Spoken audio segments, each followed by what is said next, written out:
이곳에 계신 성령님, 우리에게 말씀하시고 우리를 가르치소서.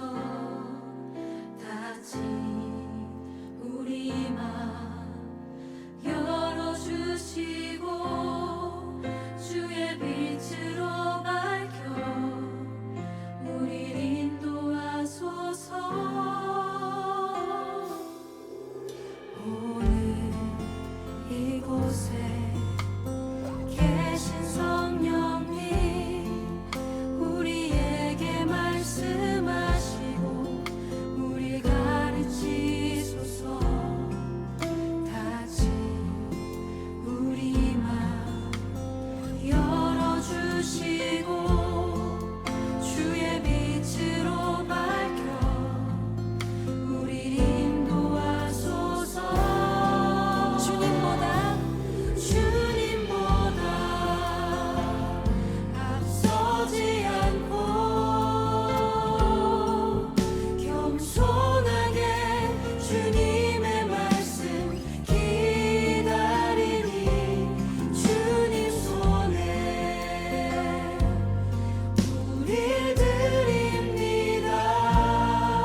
듣기 원합니다. 주님 우리에게 말씀하여 주시옵소서.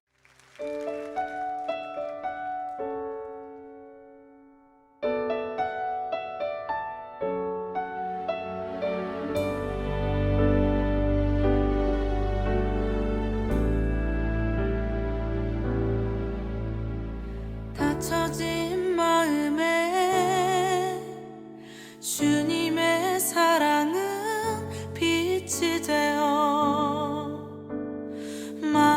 만져주시고 절망의 땅에도 주님의 사랑은 그의 나라 보게 하시네.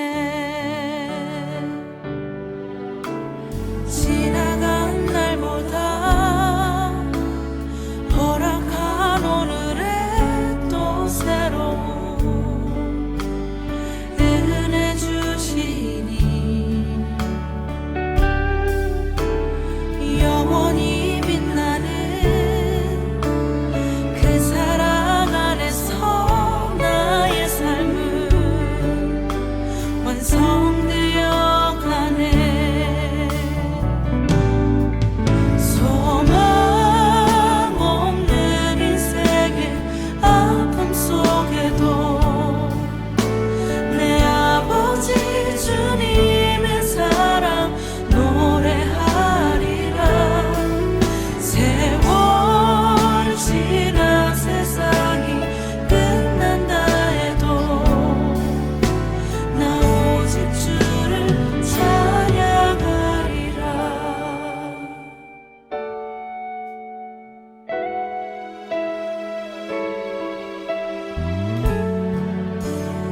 세상이 끝난다 해도 나 오직 주를 찬양하리라.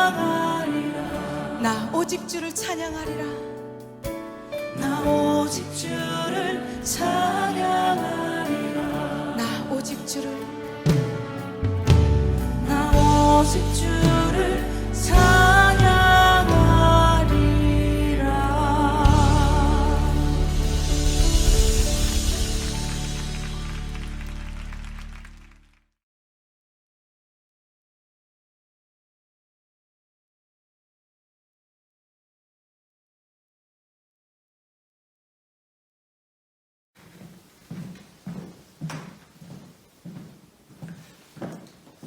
다 함께 기도하시겠습니다. 하나님 감사합니다. 이곳에 함께 하심을 감사합니다. 우리 학생들과 우리 교사들의 앉아있는 그 자리에 또한 함께 하심을 감사합니다. 온 세상을 하나님의 뜻대로 운행하고 계심을 감사드립니다. 아버지 하나님 앞에 말씀을 전하게 하시고 또 우리가 함께 말씀을 들음으로 우리의 영의 양식을 먹게 하심을 감사합니다. 이 시간 하나님께서 친히 말씀하여 주시고 우리들의 삶이 변하는 귀한 시간 될 수 있도록 함께하여 주실 줄 믿습니다. 주 예수 그리스도 이름으로 기도드립니다. 아멘. 반갑습니다. 오늘 함께 나누실 하나님의 말씀은 창세기 41장입니다. 창세기 41장, 제가 가진 성경으로 63페이지입니다. 구약 63페이지 41장 전체인데요. 1절부터 8절까지만 제가 읽도록 하겠습니다. 여러분 읽어도 저에겐 안 들리니까요. 만 2년 후에 바로가 꿈을 꾼즉 자기가 나일 강가에 서 있는데 보니 아름답고 살찐 7 암소가 강가에서 올라와 갈밭에서 뜯어먹고 그 뒤에 또 흉하고 파리한 다른 7 암소가 나일 강가에서 올라와 그 소와 함께 나일 강가에서 서 있더니 그 흉하고 파리한 소가 그 아름답고 살찐 7소를 먹은지라 바로가 곧 깨었다가 다시 잠이 들어 꿈을 꾸니 한 줄기에 무성하고 충실한 7 이삭이 나오고 그 후에 또 가늘고 동풍에 마른 7 이삭이 나오더니 그 가는 7 이상이 무성하고 충실한 7 이상을 삼킨지라 바로가 깬즉 꿈이라. 아침에 그의 마음이 번민하여 사람을 보내어 애굽의 점술가와 현인들을 모두 불러 그들에게 그의 꿈을 말하였으나 그것을 바로에게 해석하는 자가 없었더라. 아멘. 여러분, 이삭이 아니죠. 요셉에 관한 말씀을 들으면서 계속 반복되는 하나의 주제, 아니 하나의 소재가 있죠. 바로 꿈입니다. 요셉은 자신이 꾸었던 꿈 때문에 어려운 삶을 살게 돼요. 그리고 마침내 그 꿈이 요셉의 인생을 아름답고 복되게 인도하는 것임을 알게 되죠. 지금은 어려운 삶이 있지만요. 그리고 요셉이 또다시 감옥에서 해석해주는 꿈이 있었죠. 이제 그 꿈이 어떻게 지금 이 바로왕이 꾸었던 꿈과 연결이 되는지, 이 꿈들이 요셉의 인생을 어떻게 인도해 가는지를 살펴보았으면 좋겠어요. 바로왕이 꿈을 꿉니다. 잠을 자다가 이 나일강가에서, 이 나일강이라는 것은 이집트 땅을 만들고 있는 이집트 땅의 젖줄입니다. 이집트 사람들이 나일강 때문에 살아가고 있는 거고요. 나일강으로 인해서 풍성한 작물들을 거둘 수 있었고 나일강 중심으로 문화를 발달할 수 있었죠. 이 이집트는 나일강을 빼고 살아갈 수 없는 나라입니다. 지금도 마찬가지죠. 구글 얼스를 보면요, 제가 어제 좀 찾아봤었는데 이 이집트 땅 주변은 전부 다 흑색이에요. 그런데 그 나일강과 그 삼각주와 그 주변만 푸르른 빛이 돌아요. 나일강이 아니면 그 지역은 살아갈 수가 없는 지역이에요. 근데 이 바로가 나일강가에서 아름답고 살찐 7 암소가 올라와서 갈대밭에서 풀을 뜯어먹고 있는 걸 봤어요. 아름다웠어요? 살쪘어요? 보기 좋았죠?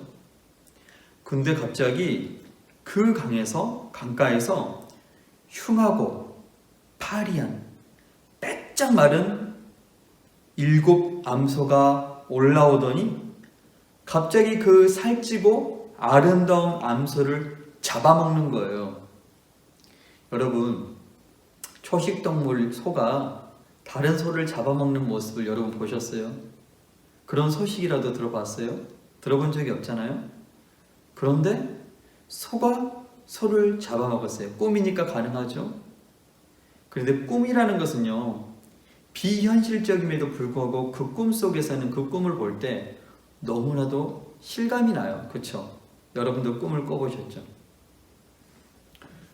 초식동물인 소가, 그 파리하고 삐쩍 마른 소가 살찌고 아름다운 소를 잡아먹었는데, 잡아먹었으면 삐쩍 말랐었기 때문에 이제 살이 쪄야 되고 배가 불러야 되는데 여전히 파리하고 흉악한 모습 그대로 남아있고, 또 한 줄기에서 무성하고 충실한 7 이삭이 딱 나왔는데 그 후에 가늘고 동풍에 말라 비틀어진 7 이삭이 나오더니 그 가늘고 비틀어진 7 이삭이 무성하고 충실한 7 이상을 또 먹는 거예요. 풀이 풀을 먹는다는 것도 말이 안 되지만 꿈에선 가능해요.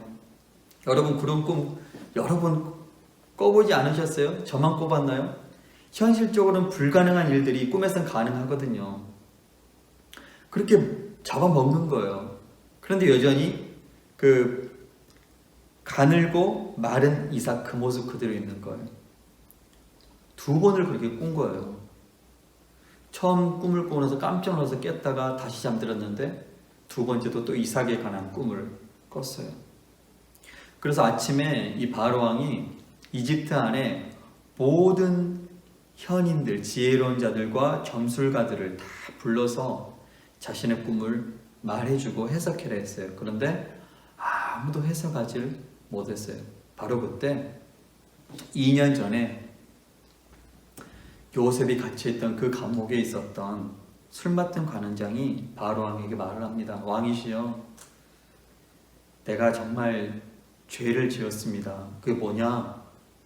사실은 제가 2년 전에 친위 대장 보디발의 집에 갇혀있을 때, 감옥에 갇혀있을 때 그 감옥 안에 친위 대장의 종, 히브리 종이 함께 갇혀 있었습니다. 어느 날 떡 맡은 관원장과 술 맡은 관원장인 제가 꿈을 꿨는데 다른 꿈을 꿨어요. 그래서 저희들이 마음이 무거워서 수심이 가득해 있을 때 그 청년이 와서 물어보았습니다. 어떤 일이냐고요. 그래서 저희가 각각 그 꿈을 말해 주었더니 그 히브리 청년이 저희들에게 그 꿈을 해석해 줬습니다. 그리고 그가 해석한 그대로 저는 복직되었고 그 떡 맡은 관원장은 나무에 달려 죽고 말았습니다. 바로왕이 모세를 불렀습니다. 신하들이 곧바로 보디발의 그 감옥으로 뛰어들어갔고 요셉을 확인한 후 요셉의 옷을 갈아입히고 목욕시키고 요셉의 수염을 다 깎고 머리까지 밀었을 것 같아요. 이집트식으로. 그리고 깨끗한 모습으로 깨끗한 옷을 입혀서 요셉을 바로왕 앞으로 데려갑니다. 바로왕이 말합니다. 내가 들은즉 너는 꿈을 잘 해석한다 하던데 내 꿈을 좀 해석해 주겠느냐? 요셉이 대답합니다. 제가 아니라 하나님께서 바로에게 편안한 대답을 하실 것입니다. 이제 바로가 자신이 꾸었던 꿈을 다 설명해 줘요. 그러자 요셉이 대답합니다. 왕이시여, 이 꿈은 하나입니다. 하나님께서 하실 일을 두 번에 겹쳐서 꾸게 하심으로 바로 왕에게 나타내 보이신 겁니다. 살찐 7 암소, 무성한 7 이상은 동일한 뜻으로 7년의 풍년을 말합니다. 그런데 흉악하고 파리한 7 암소는 7년의 흉년을 말하는데, 그것들이 이 살찐 7 암소를 잡아먹었음에도 불구하고 여전히 흉악하고 파리하게 생겼다는 것은 그 7년의 흉년이 7년 전에 있던 7년의 풍년을 잊어버릴 정도로 극심한 가뭄이 올 것입니다. 이것 7개의 이삭도 마찬가지입니다. 무성하고 충실한 7 이삭이 있었음에도 불구하고 동풍에 마른 것 같은 그 이삭이 다 잡아먹어버려서 이전의 풍년을 완전히 잊어버릴 정도로 극심한 7년의 흉년이 있을 것임을 하나님께서 말씀하신 것입니다 라고 설명해 줘요. 그런데 여기까지 딱 설명하고 이상입니다 했다면 이야기가 좀 달라졌을 수도 있어요. 설명해 줬을 때 바로가 그래서 이제 어떻게 해야 될까? 저도 모르죠. 왕이 알아서 하셔야죠 라고 했다면 바로 왕이 그래 알았다 고맙다 그래 아무튼 너 풀어주겠다 너희 고향으로 돌아가든지 너 이제 자유의 몸이다 하든지, 아니면 야 너 꿈을 잘 해석하는구나 너 우리 왕궁에 꿈을 해석하는 그 지혜자로 남아있어 줘라 하든지 했겠죠. 근데 이 요셉이 하나님께서 가두셨던 그 감옥 안에서 많은 고위 정치가들과 직분자들을 만나면서 이 정부의 관료들을 만나면서 어떻게 나라를 운영해야 될지, 어떻게 나라의 정치를 행해야 될지를 배운 거예요, 요셉이 그 안에서. 그래서 요셉이 그 꿈의 해석으로 멈춘 것이 아니라 32절까지 꿈의 해석이 마친 다음 33절부터 요셉이 덧붙여서 말을 합니다. 왕이시여, 이제 왕께서는 명철하고 지혜 있는 사람을 택하십시오. 그래서 그들로 애굽 땅을 다스리게 하시고 나라 안에 감독관들을 세우셔서 지금 7년의 풍년이 있을 동안에 그 풍년의 곡식들의 5분의 1을 다 거두셔서 각 성읍에 빠짐없이 쌓아두십시오. 최대한 많은 이 성에 곡물들을 쌓아둘 창고를 지으시고 창고에 곡식들을 많이 쌓아두십시오. 그래서 7년의 흉년을 잘 준비하신다면 이 나라는 흉년으로 말미암아 망하지 아니할 것입니다. 여기까지 딱 말해요. 그랬더니 바로 왕이 깜짝 놀래요. 생각할 수도 없는 꿈의 해석과 그 꿈에 대한 일을 대처할 수 있는 방안까지를 말하는 그 요셉을 바라보면서 바로 왕과 그 주변에 있던 모든 신하들이 입을 다물지 못했어요. 와. 그리고 바로 왕이 말합니다. 바로뿐만 아니라 신하들도 동일한 생각을 했어요. 바로가 신하들에게 이르되 이와 같이 하나님의 영에 감동된 사람을 우리가 어찌 찾을 수 있으리요. 바로 왕이 요셉에게 말합니다. 하나님이 이 모든 것을 너에게 보이셨으니 너와 같이 명철하고 지혜 있는 자가 없도다. 너는 내 집을 다스리라. 내 백성이 다 내 명령에 복종하리니 내가 너보다 높은 것은 내 왕자뿐이니라 하고 요셉을 이집트의 총리로 세웁니다. 자기의 인장반지를 빼어서 요셉의 손가락에 끼워주고, 인장반지라는 것은요, 파라오가 어떤 명령을 한 다음 그 도장으로, 그 반지로 도장을 찍으면 그게 곧 법이 되는 그런 반지예요. 그 나라의 모든 결정권을 수행할 수 있는 그 법을 만들 수 있는 그 반지를 이 요셉의 손가락에 끼워준다는 거예요. 네가 다스려라는 거예요. 세마포 옷을 입히고 금사슬을 목에 걸고 가장 높은 바로의 다음 되는 그 술에 요즘으로 치면 나라의 가장 높은 대통령이 타는 그 다음 넘버 2 승용차에 이 요셉을 태웠다는 거예요. 버금수레에 요셉을 태우고 모든 무리 앞에서 엎드리라. 이제 요셉이 이집트의 온 나라 가운데 두 번째 통치자가 됩니다. 그리고 이 파라오가 요셉의 이름을 사브낫 바네아, 은밀한 것을 열어 보이는 자라는 이름을 지어주고 요셉의 아내 제사장 보디베라의 딸 아스낫을 줍니다. 요셉의 인생에서 이 보디발의 종으로 살다가 아버지의 사랑을 받는 자유인으로 살다가 보디발의 종으로 살다가 감옥이라는 가장 낮은 밑바닥에서 살다가 이제 한 나라의 총리가 되는 아주 높은 자리까지 올라가게 돼요. 조금 있다가 요셉이 첫째 아들을 낳아요. 그 아들의 이름은 므낫세라고 짓습니다. 그 뜻은 하나님이 내게 내 모든 고난과 내 아버지의 온 집 일을 잊어버리게 하셨다.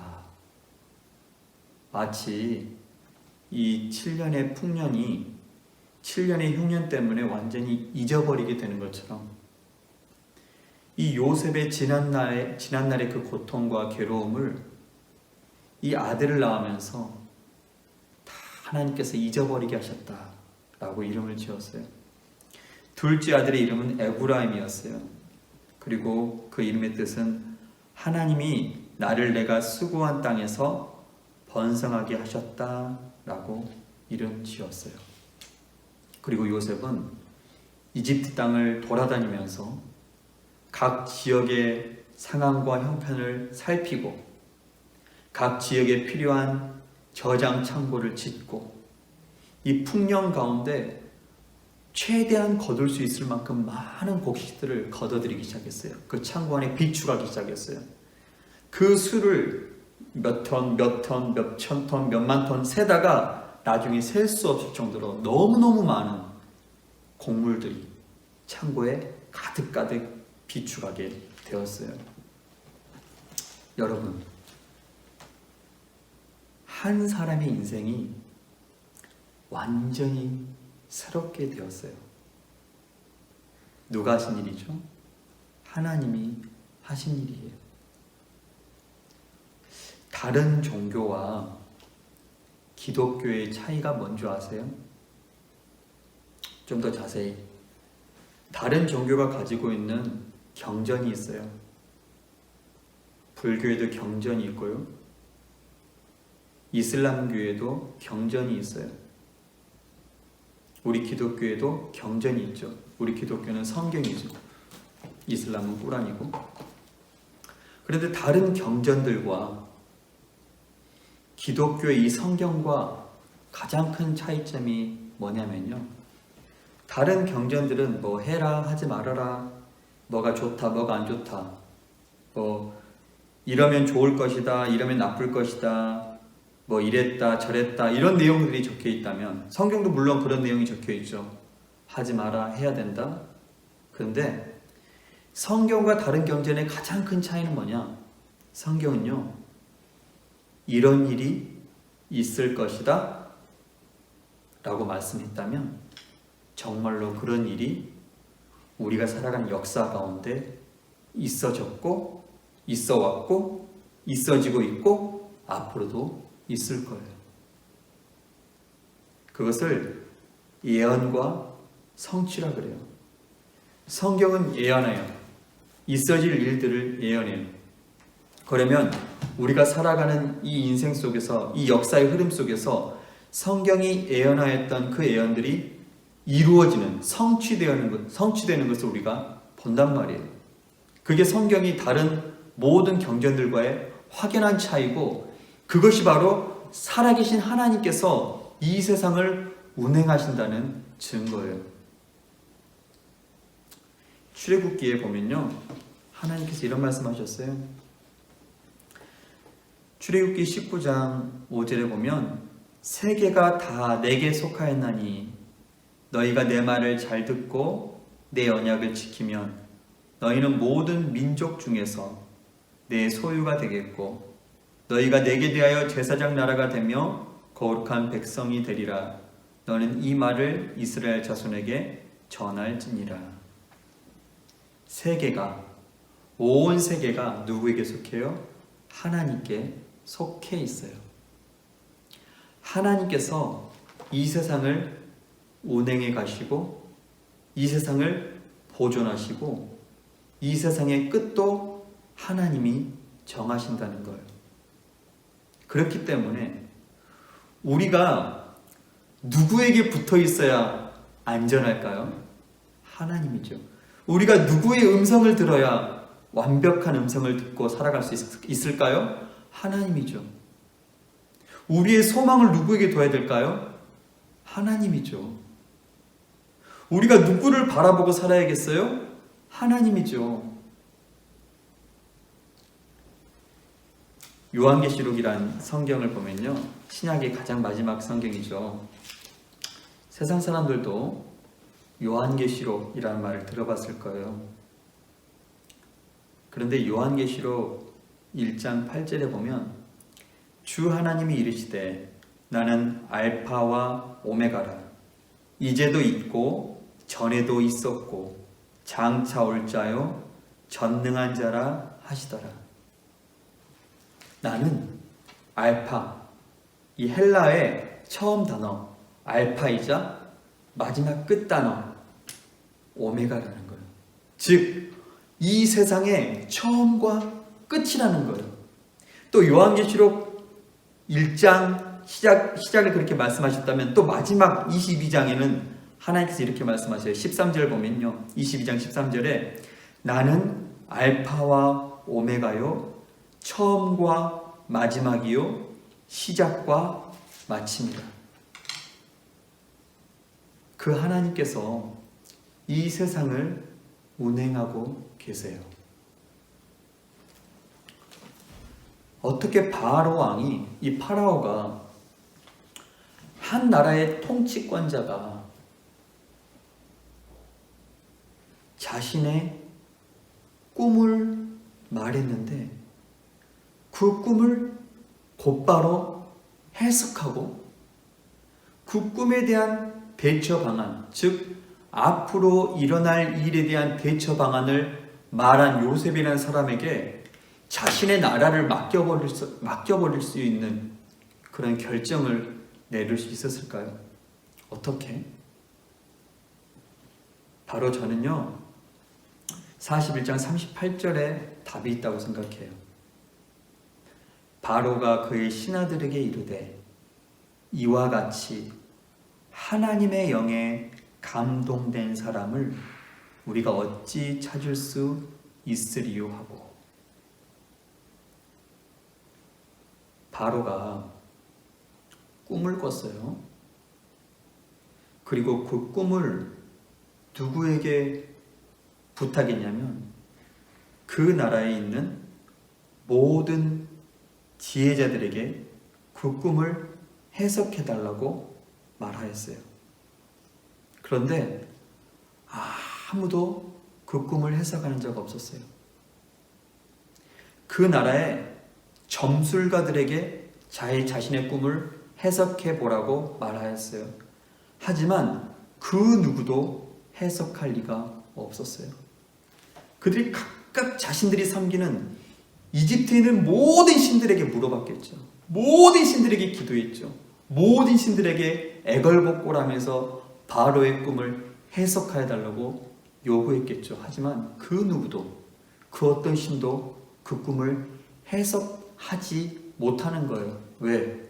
그 꿈은 하나님이 주셨고 하나님이 행하실 일을 말씀하신 것이기 때문에요. 하지만 하나님의 영을 갖고 있는 사람, 그 요셉은 그 꿈을 해석하는 거예요. 그리고 그 꿈을 통하여 꿈대로 일어날 일들에 대한 대처 방안까지 요셉은 말할 수 있는 거예요. 왜? 하나님의 영이 요셉과 함께하기 때문이에요.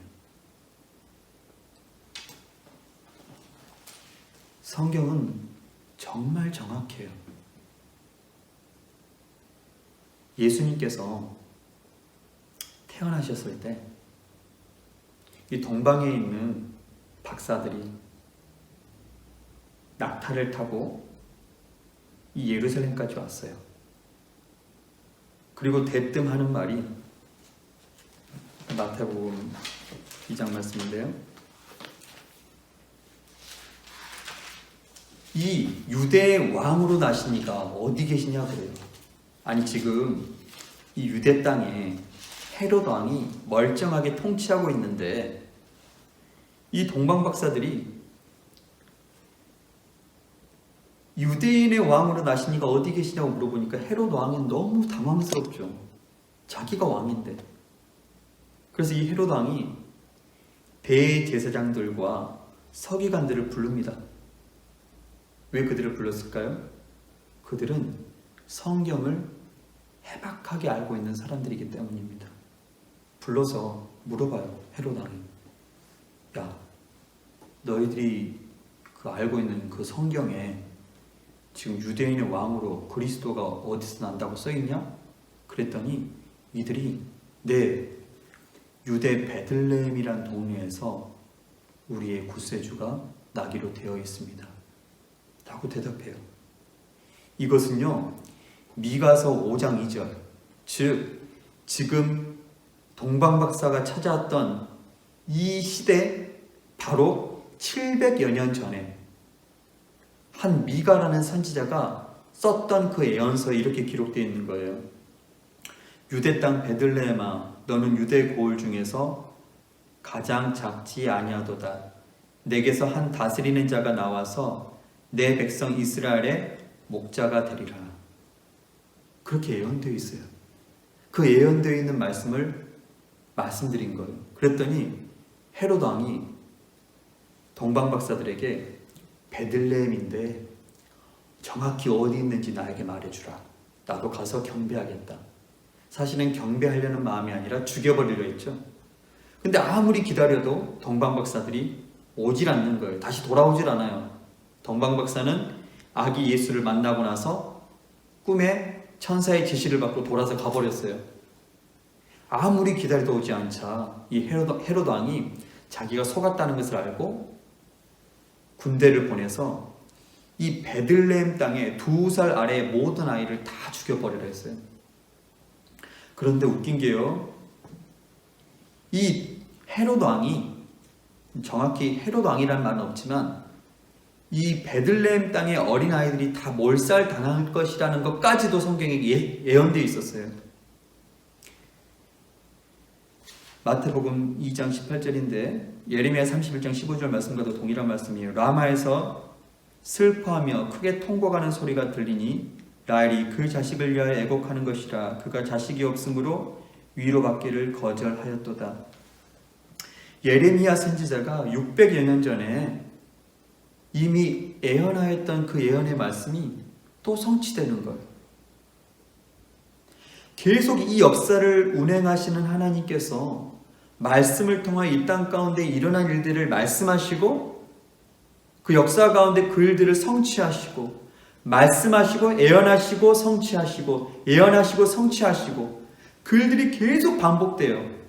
그렇기 때문에 이 역사는 하나님이 운행하시기 때문에 우리는 하나님의 뜻을 분별하는 게 가장 중요하다는 거예요. 이 시대 가운데. 지금 왜 우리가 함께 예배를 못 드리고 있어요? 코로나 때문이잖아요. 전염병 때문이잖아요. 이 전염병은 예언이 없을까요? 예언이 있어요. 하나님께서 마태복음 24장과 누가복음 21장에 마지막 때에 대해서 예수님께서 설명하세요. 제자들에게. 제자들이 물어봐요. 예수님, 세상 끝에는 무슨 징조가 있습니까? 예수님께서 여러 가지 일들이 있음을 말하고 있어요. 마태복음에는 기근과 지진이 있을 것이고 민족이 민족을, 나라가 나라를 대적하여 일어날 것을 말하고 있어요. 그래도 누가복음 21장에는요, 기근과 지진뿐만 아니라 11절에 보면 전염병이 있을 것이다 라고 말씀하고 있어요. 이 코로나19 전염병, 이걸로 그냥 끝일까요? 더 심한 전염병이 있을 수도 있어요. 왜? 지금은 성경이 말씀하고 있는 마지막 때이기 때문이에요. 또 마지막 때의 특징이 뭔지 아세요? 마태복음 24장 12절에 보면 불법이 성함으로 많은 사람의 사랑이 식어지리라. 어제가 아니죠. 며칠 전에 제 아내가 아이들에게 어떤 교재를 이렇게 설명해 주고 있었어요. 어떤 교재를 가지고 뭘 하면 안 돼, 뭘 해야 돼 하는 게 있는데 그 교재에 그렇게 적혀 있었어요. 낯선 사람이 문을 똑똑똑 두드리면 집안에 부모님이 계시면 열어줘야 될까요? 열어주지 않아야 될까요? 우리 아이들이 막내는 열어줘야 돼요 말하고, 둘째랑 셋째는 열어주면 안 돼, 그냥 첫째랑 둘째는 열어주면 안 돼요. 그리고 배워왔으니까. 열어주면 안 된다라고 써 있어요. 그건 이해해요. 함부로 열어줬다가 위험할 수도 있으니까. 근데 이런 것도 있더라고요. 지나가는 할머니가 얘야, 나 길 좀 가르쳐주라 라고 부탁했을 때 어떻게 해야 될까? 그랬더니 어떻게 써 있냐면, 할머니, 저는 잘 모릅니다. 할머니, 죄송합니다 하고 그냥 가래요. 그렇게 써 있어요, 교재에. 우리 어렸을 때는요, 어르신이 우리에게 무언가를 부탁하면 최대한 친절하게 알려주라 라고 배웠었어요. 저 어렸을 때는. 근데 지금 그렇지 않아요. 어른들은 절대로 아이들에게 길을 묻지 않는다 라고 가르쳐요. 그리고 아이들은 어른들에게 길을 가르쳐 줄 필요가 없다라고 가르쳐요. 왜? 불법이 성하기 때문이에요. 저기 나 좀 길 좀 가르쳐 줄래 하고 그 어르신의 길을 가르쳐 주다가 어느 정도 목적지에 도달하면 봉고차에서 문을 누군가가 열고 그 아이를 태우고 가버리는 그런 일들이 실제로 일어나고 있기 때문에 이제 더 이상 아이들은 어른들이 무언가를 부탁할 때 들어주지 않도록 교육이 되고 있어요. 불법이 성함으로 사람들의 사랑이 식어져 가고 있어요. 그게 마지막 때 가장 큰 특징인데 정말로 그 일이 일어나고 있어요. 또 많은 사람들이 내가 그리스도다 라고 한대요. 이번에 코로나19로 명확하게 드러났던 이단 신천지가 있죠. 이만이라는 사람이 자신이 그리스도라고 말해요. 우리나라에도 그런 사람이 30명이 넘는다 그래요. 마지막 때입니다. 그러면 이 마지막 때라는 건 어떤 때냐? 환난의 때예요. 고난의 때예요. 우리는 어떻게 해야 될까요? 성경이 뭐라고 말씀하는지를 보면 돼요. 성경이 알려주는 대로 우리가 살아가면 돼요. 이 이집트라는 나라가 어떻게 살게 됐죠? 어떻게 망하지 않게 되었죠? 하나님의 영에 감동된 사람에게 맡겨버리니까 망하지 않게 되었어요. 그렇죠? 그러면 우리 가정이 어떻게 하면 망하지 않을까요? 이 환난의 때, 곧 환난의 때가 다가오고 있고 이제 닥쳐왔잖아요. 환난의 때를 살고 있잖아요. 어떻게 하면 우리 가정이 망하지 않을까요? 내가 하나님의 영에 감동된 사람이 되면 되는 거예요. 적어도 나는 망하질 않아요. 내가 하나님의 영에 감동된 사람이 되면. 내가 하나님의 영에 감동된 사람이 되어 우리 가족을 위해 기도하면 우리 가정은 망하는 가정이 되지 않는 거예요. 내가 하나님의 영에 감동된 사람이 되어서 우리 학교를 위하여, 우리 학급을 위하여 기도하면 우리 반이 망하지 않는 학급이 되는 거예요. 오전에 장례식장을 다녀왔는데 보통 장례식장 가면 장례 돌아가신 분들 사진이, 영정사진이 그 모니터에 보이잖아요. 근데 대부분은 이제 어르신들 조금 안타까우면 이렇게 중년 분들이 돌아가신 사진이 다 걸려있는데 오늘은 19살 학생이 생을 마감했더라고요. 그리고 이제 그 학생을 위해서 학생들이 가방을 메고 조문을 넣었더라고요. 근데 정말 마음이 슬펐어요. 왜 그럴까? 왜 그럴까?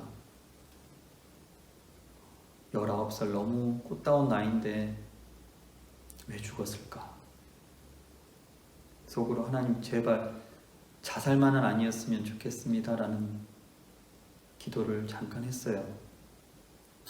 그렇게 죽기는 너무 아깝잖아요. 여러분, 하나님의 영에 감동되면요, 절대로 사단의 소리에 귀를 기울이지 않아요. 망하질 않아요. 망할 수가 없어요. 반대로 살려요. 살리는 것은 영입니다.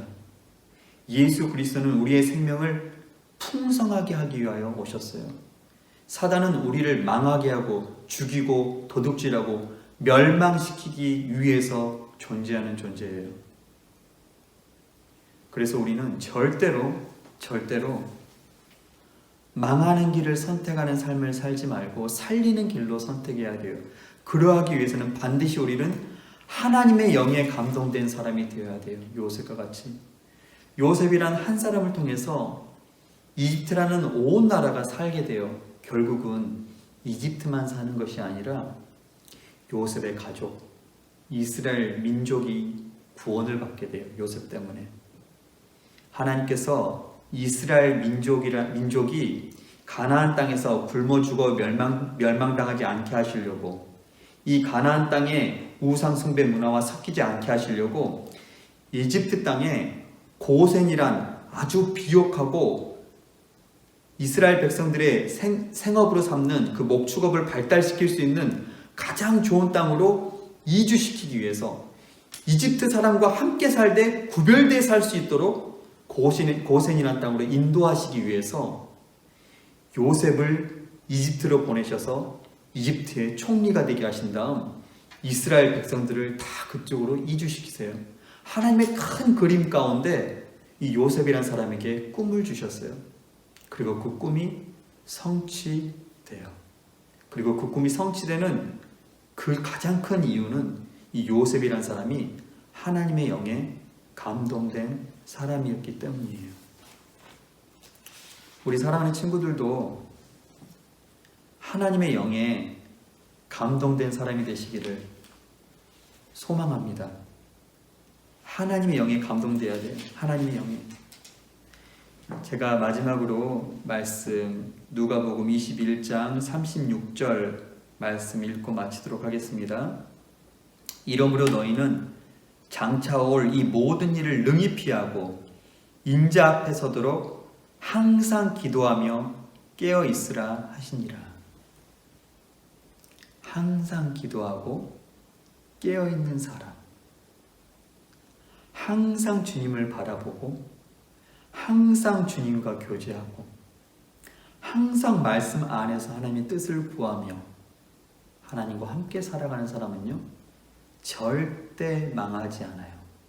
장차올 환난 속에서 피할 길을 하나님께서 허락하시고 마침내 예수 그리스도께서 이 땅에 임하실 때 예수님 앞에서 능히 설 수 있도록 하나님께서 우리를 그렇게 인도하실 줄 믿습니다. 기도하겠습니다.